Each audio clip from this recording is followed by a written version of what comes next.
کے سامنے بیان نہیں کرنا چاہیے کہ جس آدمی کے متعلق یہ معلوم ہو کہ وہ آپ کا برا چاہتا ہے. یعنی حسد کرنے والا اور برا چاہنے والے کے سامنے خواب کو بیان نہیں کرنا چاہیے.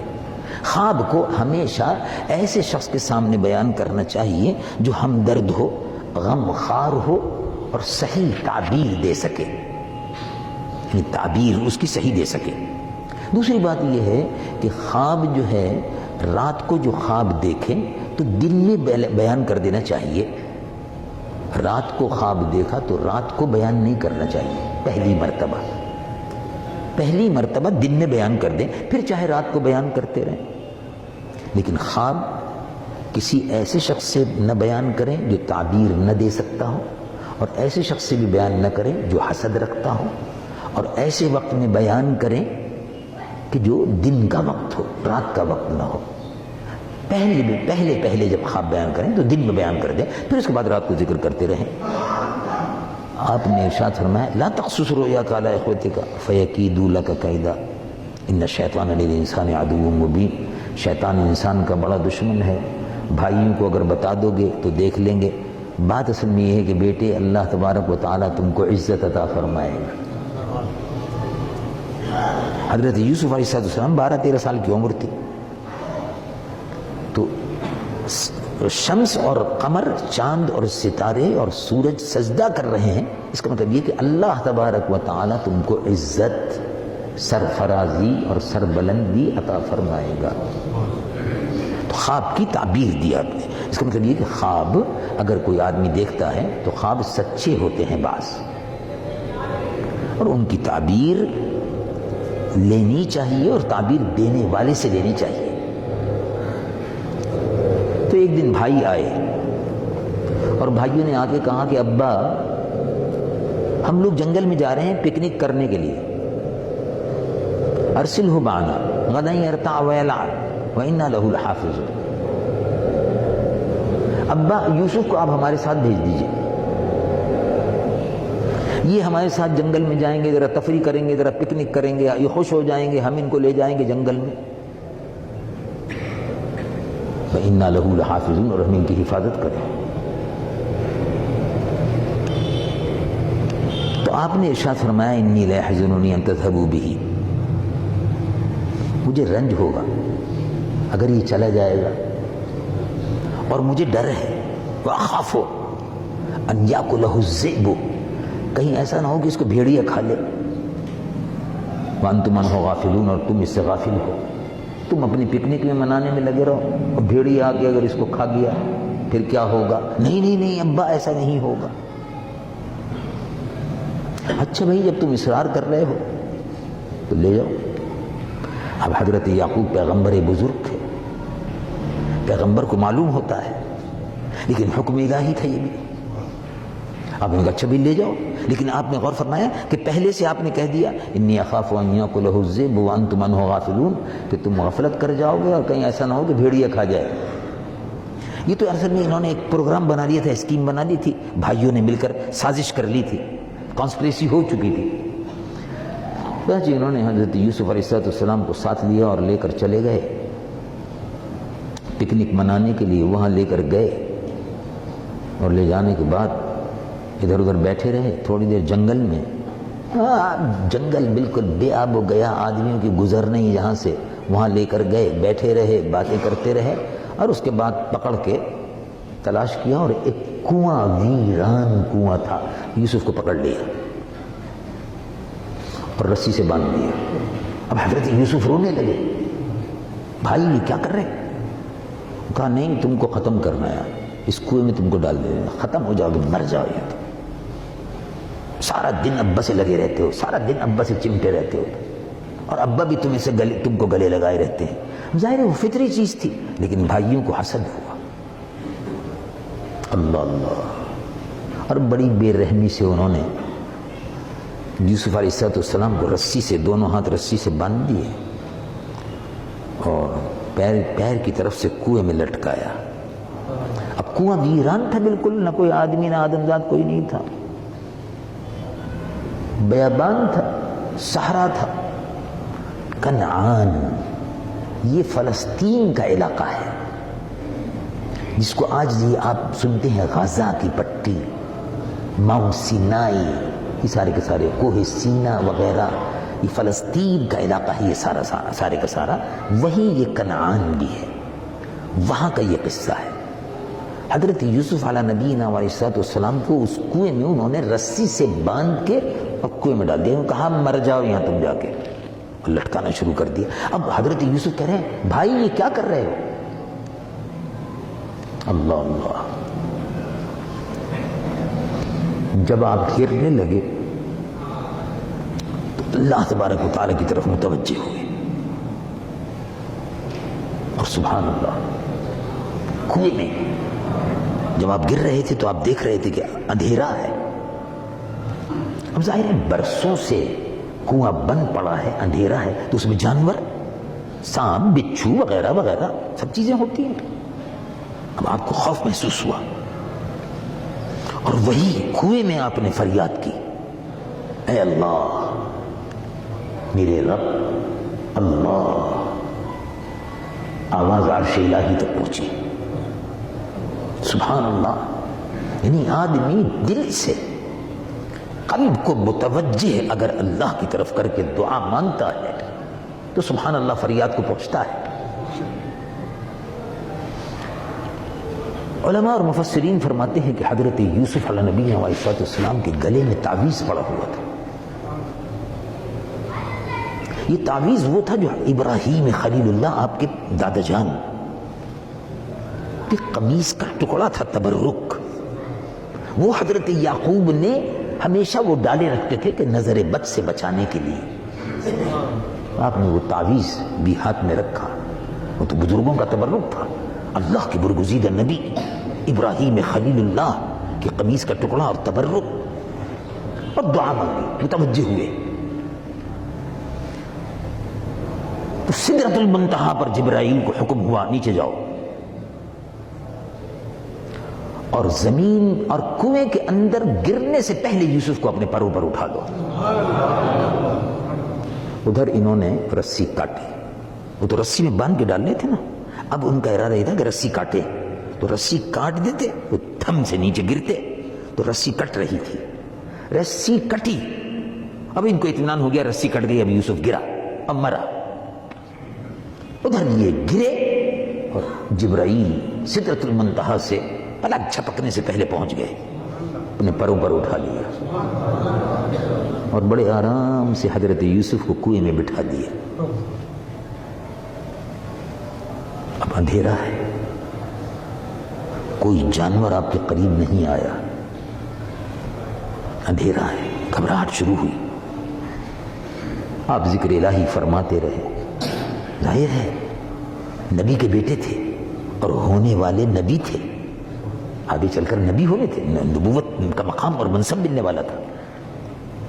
حضرت یوسف علیہ السلام ذکر الہی میں مصروف ہو گئے۔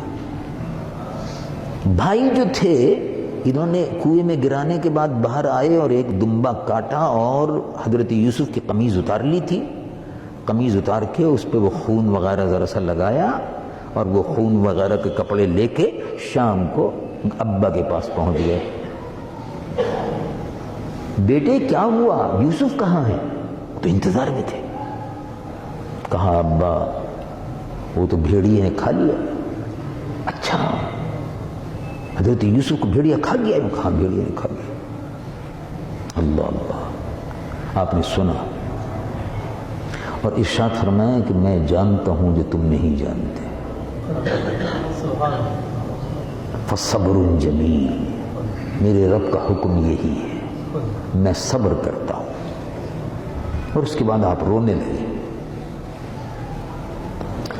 اور ظاہر ہے اس بات پر رو رہے تھے کہ بچہ ہے، چھوٹا ہے، یہ چھوڑ کر چلے آئے، اب معلوم نہیں کس حال میں ہوگا، اللہ تعالیٰ حفاظت فرمائے گا۔ فصبر جمیل، میں صبر کرتا ہوں۔ روتے رہے۔ علماء اور مفسرین فرماتے ہیں وَبِيَتَّقْ عَيْنَاهُ مِنَ الْحُزْنِ فَهُوَ كَظِيمٌ۔ حضرت یعقوب علیہ السلام روتے رہے، ہر روز روتے تھے، ہر روز روتے تھے، یہاں تک کہ آپ کی آنکھیں جاتی رہی. وَابْيَضَّتْ عَيْنَاهُ مِنَ الْحُزْنِ، آنکھیں جاتی رہی، بینائی جاتی رہی. لیکن ہر وقت آپ یہی فرماتے تھے فَصَبْرٌ جَمِيلٌ، میں صبر کرتا ہوں، میں صبر کرتا ہوں. اب یہ رونا فطری چیز ہے، لیکن صبر تھے، شکایت نہیں کر رہے تھے، روتے رہتے تھے، شکایت کسی سے نہیں، بس روتے رہتے تھے. میں صبر کرتا ہوں، صبر کرتا ہوں. حضرت یوسف علیہ نبینا علیہ السلام کنویں میں رہے.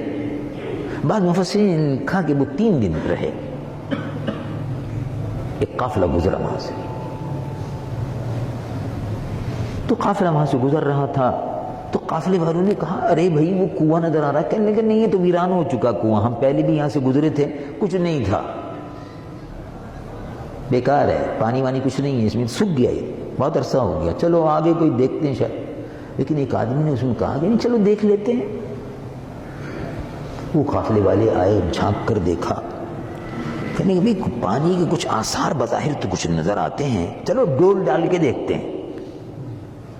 تو اب جو ڈول ڈالا تو نیچے ڈول ڈالا ڈالتے ڈالتے پھر انہوں نے کہا کہ یار یہ معلوم ہوتا ہے ڈول بھاری ہو گیا. ارے بھائی آنا ذرا، یا بشرا، قرآن مجید فرقان حمید، بشارت ہو. کیا ہوا؟ ارے ان کا بشارت ہو، تو پانی ہے. پہلے خیال ہوا کہ پانی ہوگا. اب جو کھینچنا شروع کیا تو جیسے ہی وہ ڈول کو کھینچ رہے تھے بڑا بھاری، کہنے لگے بھائی بہت بھاری ہے، اتنا پانی تو بھاری نہیں ہوتا، یہ تو کوئی چیز ہے. اب وہ جو کھینچتے گئے تو اب حضرت یوسف علیہ السلام اوپر آنے شروع ہوئے. حضرت یوسف نے پکڑ لیا تھا وہ ڈول، ابھی کھینچ رہے تو اس نے کہا بشارت ہو، ھذا غلام، یہ تو لڑکا ہے، تو چاند سا چہرہ نکل رہا ہے، دیکھو بھائی. معلوم جسے کنویں میں سے چاند نکل آیا، کبھی ہمیں غلام مل گیا. یہ لوگ جو تھے یہ کاروباری لوگ تھے، غلاموں کے سوداگر تھے، خریدتے تھے اور بیچتے تھے. ارے انہوں نے کہا کہ یہ تو پلایا غلام مل گیا، یہ تو بڑی اچھی قیمت کا، بڑا خوبصورت ہے، اس کی تو بڑی بولی لگے گی. انہوں نے وہ اوپر آئے، بڑی خاطر مدارات، رکھو بیٹھو اٹھو، اپنے ساتھ انہوں نے لے لیا اور حضرت یوسف کو غلام بنا لیا. مصر کی طرف وہ لوگ جا رہے تھے. فلسطین کے علاقے کو جب پورا پار کر لیں تو اب تو سویز بن گئی ہے، سویز کینال. پہلے سویز کینال نہیں تھی، سویز کینال تو اب بنی تقریباً 300 سال پہلے. یہ فرانسیسیوں نے، جرمن، اٹیلین، انگریز، ان سب نے مل کر سویز کینال کمپنی بنائی اور وہ اس کو کھودا تھا تاکہ یورپ کا رستہ کم ہو. اس سے پہلے راس امید سے، کیپ آف گڈ ہوپ سے افریقہ کے اوپر سے چکر کاٹ کے ہندوستان اور ساؤتھ ایسٹ ایشیا وغیرہ کی طرف جانا پڑتا تھا.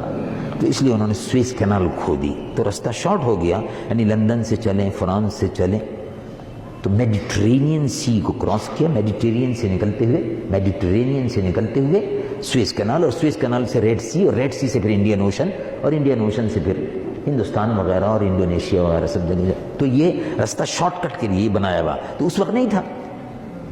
فلسطین سے مصر بالکل ملتا تھا، خشکی کے راستے ملتا تھا. چنانچہ وہ لوگ اپنے قافلے کو لے کر مصر پہنچ گئے. مصر جب پہنچے تو جو بھی آگے حضرت یوسف کو جیسا ارے بھائی آج تک ایسا حسین نہیں دیکھا. تو انہوں نے مصر کے بازار میں کہا بھائی یہ تو پڑایا اور پلایا اور مفت میں مل گیا کنویں میں سے، اور اس کو بیچو جو بھی بولی لگتی ہے. تو اب انہوں نے دیکھا کہ لوگ بولیاں لگا رہے ہیں.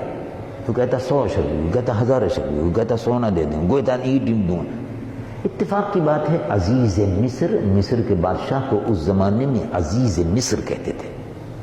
عزیز مصر وہاں سے گزر رہے تھے، ان کی بیگم بھی گزر رہی تھی، زلیخا اس کی بیگم تھی. زلیخا بھی کہتے ہیں لیکن اصل ویسے تلفظ جو مفسرین نے لکھا وہ زلیخا ہے. تو زلیخا بھی گزر رہی تھی اور عزیز مصر بادشاہ جو تھا وہ بھی گزر رہا تھا، ان کی سواری گزر رہی تھی.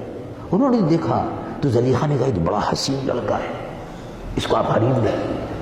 تو بادشاہ نے پوچھا بھائی کیا بولی ہے اس کی؟ صاحب بات اصل میں یہ ہے کہ سونے میں تولنا ہوگا،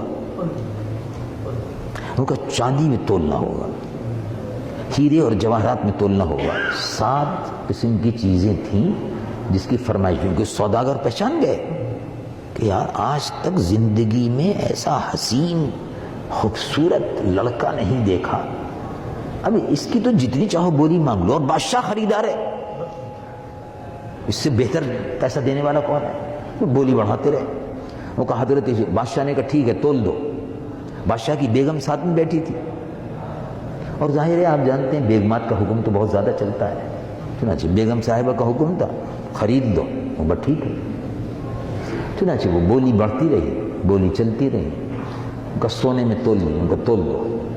عزیز مصر نے سونے میں تول دیا، کہا لو اس کی قیمت لو، چاندی میں، کہا لو اس کی قیمت چاندی میں لو، ان کا ہیرے جواہرات میں، کہا لو اس کی چاندی میں لو۔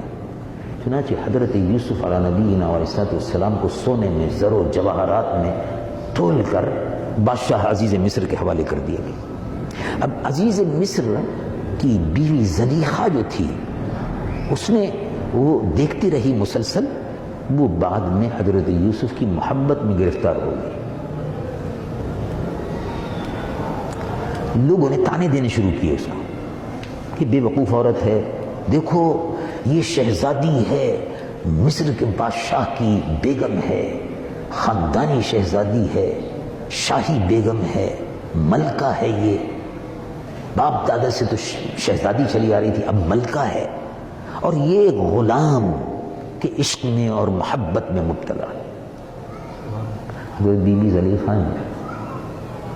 زلیخا نے یہ انتظام کیا کہ سب جو بڑے بڑے امیروں کی، رئیسوں کی بیویاں تھیں، ان کی دعوت کا انتظام کر دیا، وہ سب کو بلایا۔ بلانے کے بعد کھانا وانا سب لگ گیا، اور پھل اور فروٹ جو بھی چیزیں تھیں ضروریات کی، وہ سب کھانے پینے کی چیزیں وہ سب لگا دی گئی دسترخوان پر۔ اللہ رب العالمین قرآن میں ذکر فرماتا ہے کہ کھانا جب لگ گیا تو اس کے بعد نے حضرت یوسف علیہ السلام سے کہا کہ پردے کی طرف سے اب آپ آئیے، تو پردہ ہٹا، اور ان سب عورتوں کے سامنے حضرت یوسف کو سامنے کیا گیا۔ تو عورتوں نے حضرت یوسف علیہ السلام کو دیکھا پہلی مرتبہ، کیونکہ محل سے باہر کم جاتے تھے، 17-18 برس کی آپ کی عمر، کیونکہ اس درمیان میں 5-6 سال کا عرصہ گزر چکا تھا، 20 سال کی تقریباً آپ کی عمر تھی۔ انہوں نے دیکھا، اللہ رب العالمین قرآن میں فرماتا ہے وہ اپنی کھانے کی تیاریاں کر رہی تھی، چھری رکھی تھی، گوشت کاٹنا تھا، پھل کاٹنے تھے، یہ کاٹنا تھا، چھریاں رکھی ہوئی تھیں سامنے۔ فلما رأینہ، ان عورتوں نے حضرت یوسف کو دیکھا تو وہ بجائے اس کے کہ وہ گوشت کاٹتی، پھل کاٹتی، حضرت یوسف کے حسن میں ایسی محو ہو گئی۔ فلما رأینہ اکبرنہ قطعن ایدیہن، قرآن شریف میں اللہ تبارک و تعالیٰ فرماتا ہے کہ حضرت یوسف کو دیکھ کر انہوں نے اپنے ہاتھ کاٹ لیے، قطعن ایدیہن وقلن حاش للہ، خدا کی پناہ، ان ھذا الا ملک کریم، یہ تو کوئی فرشتہ معلوم ہوتا ہے، کیا نور ہے، کیا روشنی ہے، کیا حسن ہے۔ وہ عورتیں کہنے لگی ہم نے ایسا نہیں دیکھا۔ تو وہ جو زلیخا کو طعنے دیتی تھی کہ یہ اس کی غلام کی محبت میں گرفتار ہو گئی، کیونکہ غلام کا لفظ تو آ گیا نا ساتھ میں، حضرت یوسف کو خریدا گیا تھا، غلام کا تو لگ گیا تھا ٹائٹل، سلیب۔ یہ زلیخا کیسی ہے کہ سلیب غلام ہے، اور غلام کے عشق میں کاٹ لیا۔ تب حضرت بی بی زلیخا نے کہا کہ تم مجھ کو طعنے دیتے تھیں، یہ تمہارا کیا حال ہے، تم نے تو انگلیاں کاٹ لیں۔ اعلیٰ حضرت امام اہل سنت مولانا شاہ احمد رضا فاضل بریلوی اس موقع پر وجد میں آ گئے، محبت میں ترجمہ آپ نے کیا ہے اس کا، اعلیٰ حضرت کا امام اہل سنت نور اللہ مرقدہ کا ترجمہ، وہ بڑا محبت بھرا ترجمہ ہے، اس میں ادب ہے اور عشق ہے اور محبت ہے۔ آپ فرماتے ہیں کہ دیکھیے حسن یوسف جو تھا اس پہ مصر کی عورتوں نے انگلیاں کاٹ لی، تو بڑے حسین تھے، بات بالکل صحیح ہے۔ تو اعلیٰ حضرت فرماتے ہیں کہ نہیں، اس میں کوئی شک نہیں کہ وہ حسین تھے۔ اب مصر کی عورتوں نے، جیسے کہ قرآن میں ہے فلما رأینہ اکبرنہ وقطعن ایدیہن، جب ان کو دیکھا تو مصر کی عورتوں نے حضرت یوسف کے حسن کی محویت میں جمال حسن میں، جمال یوسفی میں ایسی محویت ہوئی کہ وہ پھل کاٹنا یا چیز کاٹنا بھول گئیں، اپنی انگلی کاٹ گئیں اور ان کو خبر بھی نہیں، اور خون بہ رہا، انگلی کٹ گئی. محویت یہ صحیح ہے، لیکن حسن یوسف میں جہاں مصر کی عورتوں نے انگلیاں کاٹیں، رسول اللہ حضور پر نور محمد الرسول اللہ صلی اللہ علیہ وسلم کے عشق اور محبت میں صحابہ نے اپنی گردنیں کٹوا دی. حسن یوسف پہ کٹی، ہمارا حضرت نے فرمایا ہے حسن یوسف پہ کٹی انگشت زنا، عورتوں کی انگلیاں کٹی.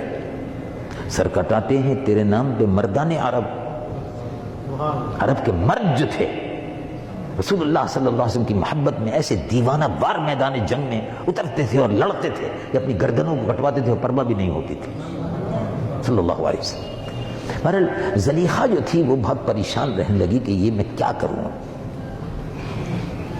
حضرت یوسف پہ ڈورے ڈالنا چاہتی تھی. اس نے یہ کیا کہ مکان ایک نیا بنوایا، محل، اس میں مختصر سا اس میں کچھ کمرے بنوائے، کمروں میں ہر کمرے میں قفل لگوائے، اور قفل لگوانے کے بعد ایک بڑا کمرہ تھا جس میں بڑا یعنی بیڈ روم، سونے کا کمرہ، اس کو خوب سجایا گیا. حضرت یوسف سے کہا کہ میں نے دیکھیے ایک نیا مکان بنایا ہے، نیا محل بنایا ہے، آپ کو دکھانا چاہتی ہوں، آپ دیکھیں چلیں. یوسف چلے گئے، تشریف لے گئے. تقریباً 20-22 سال کی عمر تھی آپ کی، جیسے کہ میں نے عرض کیا. لے گئی اندر. جب آپ اندر ایک کمرے سے گزرتے تالا لگ جاتا، دوسرے کمرے میں گئے تالا لگا دیا گیا. جب بیڈ روم تک پہنچ گئے تو پیچھے جتنے بھی کمرے تھے ان سب میں تالے لگ گئے، جانے کا راستہ ختم ہو گیا. وہاں زلیخا نے آپ کا ہاتھ پکڑ لیا. جب بیڈ روم میں پہنچے تو زلیخا نے ہاتھ پکڑ لیا. سبحان اللہ. اللہ رب العالمین جل جلالہ وعمن والہ قرآن مجید و فرقان حمید میں ارشاد فرماتا ہے کہ حضرت یوسف علی نبینا وعلیہ الصلوۃ والسلام وَلَقَدْ هَمَّتْ بِهِ وَهَمَّ بِهَا لَوْلَا أَنْ رَأَى بُرْهَانَ رَبِّهِ. زلیخا نے ہاتھ ڈال دیا، یوسف علیہ الصلوۃ والسلام کو اپنی طرف کھینچنا شروع کیا. حضرت یوسف نے منع کیا، بھاگنے کا ارادہ کیا تو اس نے پیچھے سے آپ کی قمیض مبارک جو تھی پکڑ لی، پکڑ کے کھینچ لی، پھر کھینچا. اسی درمیان میں حضرت یوسف علیہ نبینا علیہ الصلوۃ والسلام نے دیکھا کہ آپ کے والد سامنے کھڑے ہوئے، سامنے کھڑے ہوئے اور انگلی سے اشارہ فرما رہے، نہیں یہ زنا کی طرف تم کو دعوت دے رہی ہے، خبردار. حضرت یوسف علیہ نبینا علیہ الصلوۃ والسلام ہونے والے نبی تھے. نبی سے زنا سرزد نہیں ہو سکتا. زنا ویسے بھی حرام ہے، زنا حرام ہے. نکاح سے حلال ہوتی ہے عورت، زنا سے حرام، نکاح سے حلال ہوتی ہے. حضرت یوسف کو گناہ کی دعوت دے رہی تھی زلیخا. آپ نے کہا کہ نہیں ایسا نہیں ہوگا. آپ نے ارادہ کر لیا کہ زنا نہیں کرنا ہے، یعنی قوت ارادی نہیں کرنا ہے. اور باپ حضرت یعقوب علیہ السلام کہاں تھے؟ وہ تو اپنے گھر پر تھے، لیکن یہ تصرف تھا. معلوم ہوا کہ حضرت یعقوب کو خبر تھی کہ کہاں ہیں اس وقت، اور اسی وقت مدد کو پہنچ گئے کہ تم ہونے والے نبی ہو، تمہاری حفاظت کی جانی چاہیے. وَلَقَدْ هَمَّتْ بِهِ وَهَمَّ بِهَا لَوْلَا أَن رَأَى بُرْهَانَ رَبِّهِ كَذَلِكَ لِنَصْرِفَ عَنْهُ السُّوءَ وَالْفَحْشَاءَ إِنَّهُ مِنْ عِبَادِنَا الْمُخْلَصِينَ. حضرت یوسف علیہ السلام بھاگنے لگے، دامن چھڑا کے بھاگے تو کمرے تو سب بند تھے. اللہ رب العالمین نے بھی مدد فرمائی.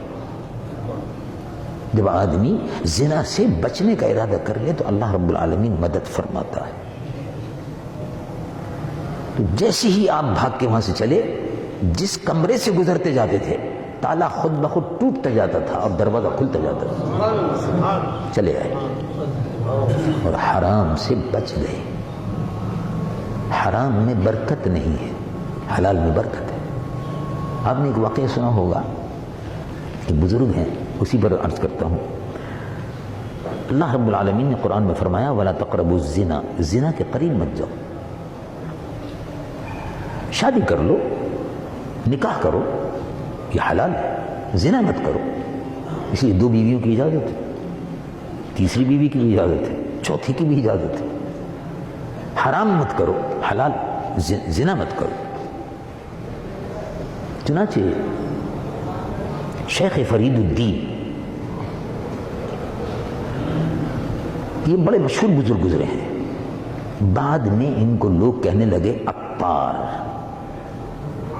شیخ نام فرید الدین تھا، آپ مدرسے کے طالب علم تھے اور کتابیں وغیرہ لے کے روزانہ گزرا کرتے تھے بغداد میں.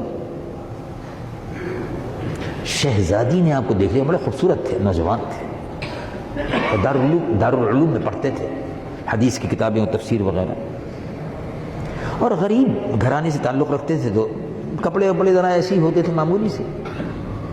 روز وہاں سے گزرتے ہوئے جاتے تھے اپنے دارالعلوم میں. شہزادی نے دیکھ لیا تو شہزادی نے نوکروں سے پکڑ کے بلوا لیا. جب نوکر پکڑ کے لے آئے اوپر، شہزادی نے کہا کہ تم کیا غریب لوگ ہو، یہ ہو، تم کو کپڑوں کی ضرورت ہے، یہ ہے، میں تم کو کپڑے دیتی ہوں، میں یہ دیتی ہوں، چلو نہا لو، غسل کر لو. یہ سمجھے کہ چلو ٹھیک ہے، شہزادی ہے، یہ بیچاری کچھ دے رہی ہے تو لے لو، کیا حرج ہے، ہدیہ ہے، تحفہ ہے، قبول کر لو. ہدیہ قبول کرنا کوئی حرج نہیں، سنت ہے، لے لیے. تو ان کا نہا لو، غسل کر لو، کپڑے بدل لو یہیں آرام سے. آپ سادگی میں کچھ سمجھے نہیں یہ مقصد کیا ہے. جب آدمی جب غسل وغیرہ کر کے کپڑے وپڑے بدل کے جب آئے تو شہزادی نے ہاتھ پکڑ لیا اور کہا کہ تم کو آج رات کو یہیں رہنا ہوگا، آج دن میں تم میرے پاس رہو گے، رات کو بھی میرے پاس رہو گے، میں تم کو اب جانے نہیں دوں گی. اس قسم کی باتیں، خرافات، بیہودہ لغویات، زنا اور حرام کی دعوت وہ دینے لگی، گناہ کی دعوت دینے لگی. شیخ فرید الدین فرماتے ہیں کہ میں سوچتا رہا کہ یہ زنا منہ کالا کرنا ہے، پھر میں کس منہ سے قیامت کے دن حاضر ہوں گا حرام کرنے کے بعد، اب کیا کروں. تو شہزادی سے کہا میں ابھی آتا ہوں. تو بیت الخلا میں چلے گئے، کہا میں ابھی آتا ہوں، ذرا ضروریات سے فارغ ہو کر بیت الخلا وغیرہ. اس زمانے میں وہاں بیت الخلا جو ہوتے تھے یہ ڈرینیج سسٹم وغیرہ تھا نہیں، اب سے 800 سال پہلے. یہ تو سارا اب سلسلہ شروع ہو تو کنویں جیسے بنتے تھے اور ان کے چھوٹی چھوٹی کھڑکیاں سڑک کے رستے پر ہوتی تھیں اور وہ کنویں جیسے گہرے سے بنتے تھے، اسی کے اندر وہ غلاظت نجاست پڑتی رہتی تھی اور ان کنووں کو 6 مہینے 8 مہینے پھر صفائی بھی ہوتی رہتی تھی. اس زمانے کا سسٹم تھا یہ. آپ وہاں گئے، ہم نے سوچا کہ ایک تو یہ ہے کہ زنا کر لی جائے، شہزادی کے ساتھ رہ جائے، عیش و عشرت کی جائے، تو یہ وقتی چیز ہے. قیامت کے لیے مرنا بہرحال ہے اور مرنے کے بعد یہ سب حساب دینا ہوگا، وہاں منہ کالا ہوگا، دوزخ کی آگ میں جلنا ہوگا. تو یہ تھوڑے دن کا عیش ٹھیک ہے یا وہ ہمیشہ کے لیے جہنم میں جانا ٹھیک ہے؟ فرید فیصلہ یہ ہے کہ عیش و عشرت یہ تھوڑے دن کی زندگی ہے، اصل زندگی وہی ہے جو آخرت کی ہے. آپ کود پڑے بیت الخلا میں، کود پڑے اندر تو تمام نجاست اور غلاظت لگ گئی اور وہاں سے وہ کھڑکی ہوتی تھی اس سے نکل کے روڈ پر آ گئے اور اپنا بھاگ لیے. شہزادی بہرحال انتظار کرتی رہی کہ اب آتے ہیں بیت الخلا میں.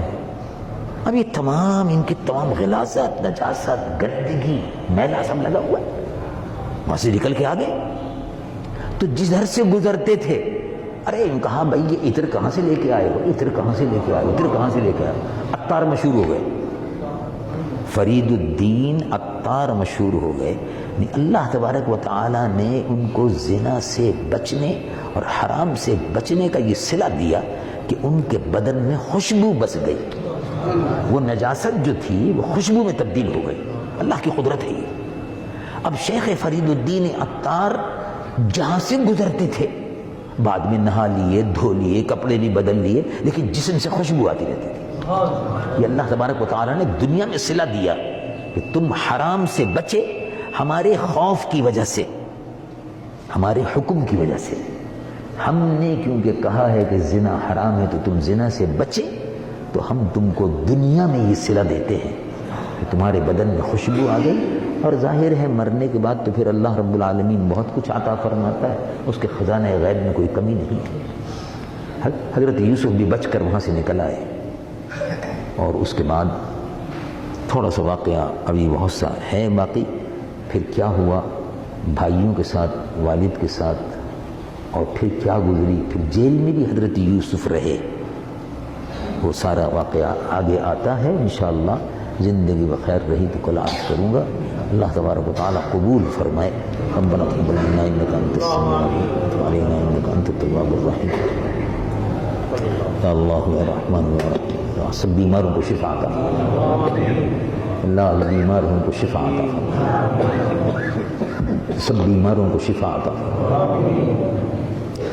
مقروض ہیں ان کو بار قرض سے سبکدوش فرما، پریشان حال ہیں ان کی پریشانیوں کو دور فرما.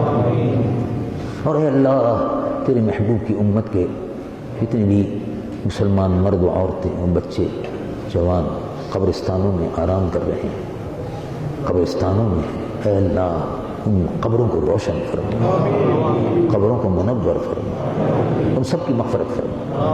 اپنے محبوب کی امت کی مغفرت فرما، اپنے محبوب کی امت کے تمام جتنے بھی گزرے ہوئے لوگ ہیں ان کے قبرستانوں میں، ان کے قبروں میں رحمت نازل فرما، اور ہم سب کی بھی مغفرت فرما. آمین یا رب العالمین. رمضان شریف کی برکتوں سے ہماری بھی مغفرت فرما، ہماری بھی خالی جھولیوں کو بھرپور فرما. اور جو بے اولاد ہے ان کو اولاد صالح عطا فرما، جو صاحب اولاد ہے ان کی اولاد کو نیک اور سعادت مند بنا. جو حج و زیارت سے محروم ہیں ان کو حج و زیارت نصیب فرما، جو حاضر ہو چکے ہیں انہیں بار بار حاضری نصیب فرما. اپنے محبوب پیارے محبوب صلی اللہ علیہ وسلم کے الہی ہوئے احکامات پر عمل کرنے کی توفیق عطا فرما. پاکستان کی اور عالم اسلام کی حفاظت فرما، پاکستان کو دہشت گردوں سے نجات عطا فرما. اے اللہ پاکستان کو امن اور سکون کا گہوارہ بنا. اے اللہ عالم اسلام کو اور پاکستان کو اسلام کے دشمنوں سے، یہودیوں اور عیسائیوں اور نصرانیوں اور امریکنوں اور روسیوں اور ہندوؤں سے اور ان کی سازشوں سے پاکستان کی اور عالمی اسلام کی حفاظت فرما. تیرے محبوب صلی اللہ علیہ وسلم کی امت کے مجاہدین جہاں جہاں اے اللہ کفر سے برسر پیکار ہے، اے اللہ ان مجاہدین کو کشمیر میں، بوزنیا میں، فلسطین میں، چیچنیا میں، صومالیہ میں، فلپین میں مسلمانوں کو فتح و نصرت عطا فرما. مجاہدین کو فتح و نصرت عطا فرما، مجاہدین کو فتح و نصرت عطا فرما. اپنے محبوب کی امت کے مجاہدین کو فتح و نصرت عطا فرما. یا رب بالمصطفى بلغ مقاصدنا واغفر لنا ما مضى واسع الكرم. مولاي صل وسلم دائما سرمدا على حبيبك خير الخلق كلهم صلى الله على نبينا وحبيبنا محمد وعلى اله وصحبه